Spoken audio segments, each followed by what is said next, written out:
ववुजूहुन यौमइज़िन बासिरा, और फिर उस दिन कुछ मुंह बिगड़े हुए होंगे। कैसे बिगड़े होंगे?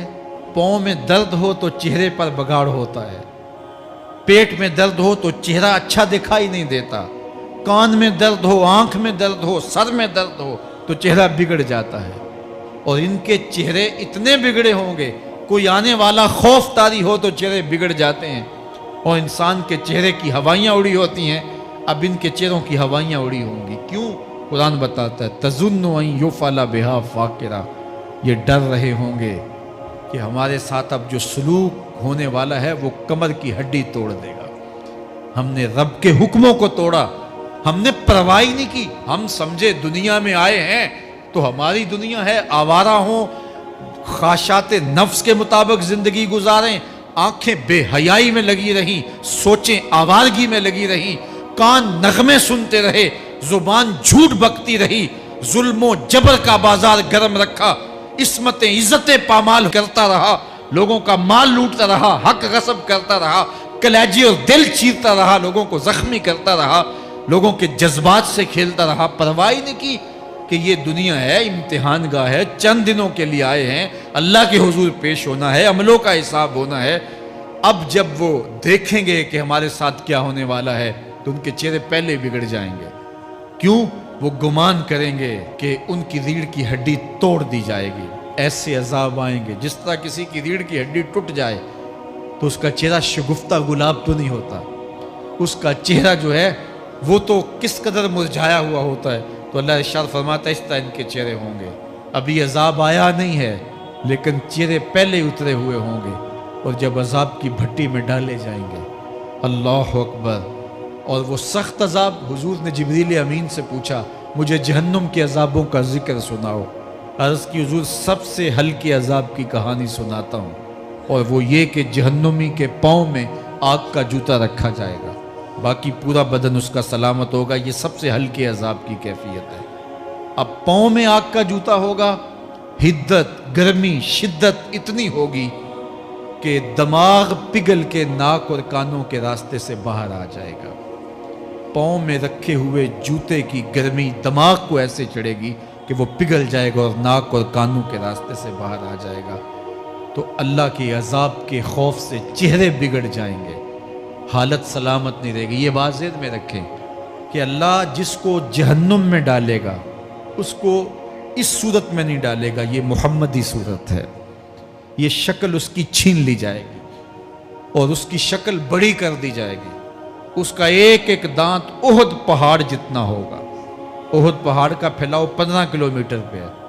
15 किलोमीटर का एक दांत, और 32 दांत कितने होंगे तो मुंह कितना बड़ा होगा। उसको इतना बड़ा इसलिए किया जाएगा ताकि वो अजाब की तकलीफ ज्यादा सहे। 70-70 गज मोटी खाल होगी, और खाल जल जाएगी तो अल्लाह कुरान में फरमाता है हम नई खाल दे देंगे ताकि अजाब की तकलीफ इसको गवारा करनी पड़े। फिर चीखेगा, चिल्लाएगा, हाय मुझे पानी दो, पानी दो, प्यास की शिद्दत है। 70 साल तक तो उसकी कोई आवाज ही नहीं सुनेगा। 70 साल के बाद दारोगा जहन्नम चीख कर कहेगा क्या मांगता है? वो बोलेगा मुझे पानी चाहिए। कहा जाएगा तो बेबी मिलता है पानी। फिर दारोगा जहन्नम उसे पानी देगा, कोका कोला की बोतल देगा या पेप्सी थमा देगा या मिनरल वाटर की बोतल देगा? नहीं, कुरान बताता है उसे माए हमीम दिया जाएगा, खौलता हुआ पानी, और वो इतना गर्म होगा जब पीने के लिए चेहरे के करीब करेगा उससे उठती हुई भाप की वजह से चेहरे की खाल उधड़ के उसके अंदर गिर पड़ेगी, लेकिन इसके बावजूद उसको पीना पड़ेगा। अल्लाह फरमाता है ये दुनिया ही सब कुछ नहीं है, समझ लिया यही सब कुछ है, आखिरत को भूल गए। सुबह उठे काम पे चले गए, शाम आए आवारगी में चले गए, सदाएं आती रही हय्या अला स्वलाह हय्या अल फलाह, कोई परवाह नहीं की। ना पेशानियों ने सजदे किए, ना सोचों में पाकीज़गी आई, जिंदगी यूं गुजार के चले गए। ऐसे नहीं, कहा एक वो होंगे जिनके चेहरे शगुफ्ता गुलाब होंगे, एक वो होंगे जिनके चेहरे बिगड़े हुए होंगे। अल्लाह अकबर। कल्ला इज़ा बलगतित तराकी, ये तो क़यामत का मंजर है ना, क़यामत से कबल भी एक मंजर है। अल्लाह उस मंजर को भी बयान कर रहे। कल्ला इज़ा बलगतित तराकी, हाँ हाँ جب جان گلے کو پہنچ جائے گی۔ اے انسان تیرے اوپر وہ گھڑی بھی آنے والی ہے، وہ وقت بھی آنے والا ہے جب سانس اس ہنسلی میں اٹک جائے گا، جب سینے سے بھی سانس اوپر چلی گئی، اب ڈاکٹر بھی لا علاج قرار دے رہے ہیں کہ اب علاج نہیں رہا ہے، جان بس اب نکلنا چاہ رہی ہے، اور کہا جائے گا کوئی جھاڑ پھونک والا بلاؤ۔ اب ڈاکٹروں نے تو جواب دے دیا، اب سانس اٹک گئی گلے میں، چند لمحوں کی مہمان ہے۔ اب ڈاکٹروں نے کہا اب ہماری جانب سے لا علاج ہو گیا، اب لے جاؤ اس کو گھر یا وینٹیلیٹر پہ ڈال دیتے ہیں اس کو، بس اب ہماری جانب سے کوئی اس کا علاج نہیں ہے۔ اب گھر والے روتے ہیں، کہتے ہیں کوئی جھاڑ پھونک والا لاؤ، کوئی دم والا لاؤ، شاید وہ کوئی دم کرے تو اس کی جان میں جان آ جائے۔ ڈاکٹروں نے تو لا علاج قرار دے دیا۔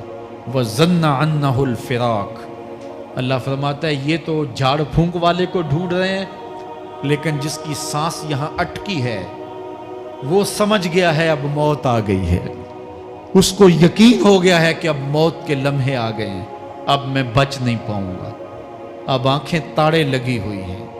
وَالْتَفَّتِ السَّاقُ بِالسَّاقِ، پنڈلی پہ پنڈلی چڑھ رہی ہے۔ جب موت آ جاتی ہے تو پھر پنڈلی سے پنڈلی لپٹ جاتی ہے، اس کو پھر جدا کرتے ہیں اور جدا کر کے دونوں انگوٹھے باندھ دیتے ہیں تاکہ پنڈلی کے اوپر پنڈلی نہ چڑھے۔ اللہ وہ منظر بیان کرتا ہے، صاحب یہ وقت آنے والا ہے جب دونوں انگوٹھے باندھ دیے جائیں گے، جب ناک میں روئی ٹھونس دی جائے گی، جب چٹے لباس میں کفن دیا جائے گا، جب غسال کے سامنے بے بس پڑے ہوں گے، وہ چاہے یہ بازو اٹھائے چاہے یہ بازو اٹھائے، گرم پانی ڈالے یا سرد پانی ڈالے، جب بس پڑے ہوئے ہوں گے جو ہے وہ غسل دینے والوں کے، اور ناک میں روئی ہوگی اور دونوں انگوٹھے آپس میں بندھے ہوں گے، یہ محل، یہ ماڑی، یہ کوٹھیاں، یہ بنگلے جس کو سویر شام لگ کے حلال حرام کی تمیز کیے بغیر بنایا تھا، غوث اعظم رضی اللہ تعالیٰ عنہ بولے مکان بنا رہا ہے، بسیں گے اور حساب تو جا کے دے گا، اور یہ تو ایک رات بھی تجھے اس گھر کے اندر نہیں رکھیں گے کہ چلو ایک رات مہمان رکھ لیں۔ کہتے ہیں نہیں نہیں، مہمانوں نے بھی جانا ہے تو جلدی کرو، اس کو سپرد کراؤ، وہ تو تیرا لباس بھی پھاڑ کے اتاریں گے، خود غسل دینے کے لیے تیار بھی نہیں ہے، تجھ سے خوف آنے لگا ہے، جاندی واری ڈرونا بنے ہوتے، ہاتھ نہ لاندے ڈر دے، جنہ لئی تو پاپ کمائے اج کتھے نہیں تیرے کر دے۔ آج تو وہ تیرے ساتھ تجھے غسل دینے کے لیے آمادہ نہیں ہے۔ وَالْتَفَّتِ السَّاقُ بِالسَّاقِ، جب پنڈلی پہ پنڈلی چڑھنے لگ جائے گی، إِلَىٰ رَبِّكَ يَوْمَئِذٍ الْمَسَاقُ، اس دن تیرے رب کی طرف ہی لوٹ کے جانا ہے۔ فَلَا صَدَّقَ وَلَا صَلَّىٰ، اس نے نہ تو سچ مانا اور نہ نماز پڑھی، وَلَٰكِنْ كَذَّبَ وَتَوَلَّىٰ، ہاں جھٹلایا اور منہ پھیر کے چل پڑا۔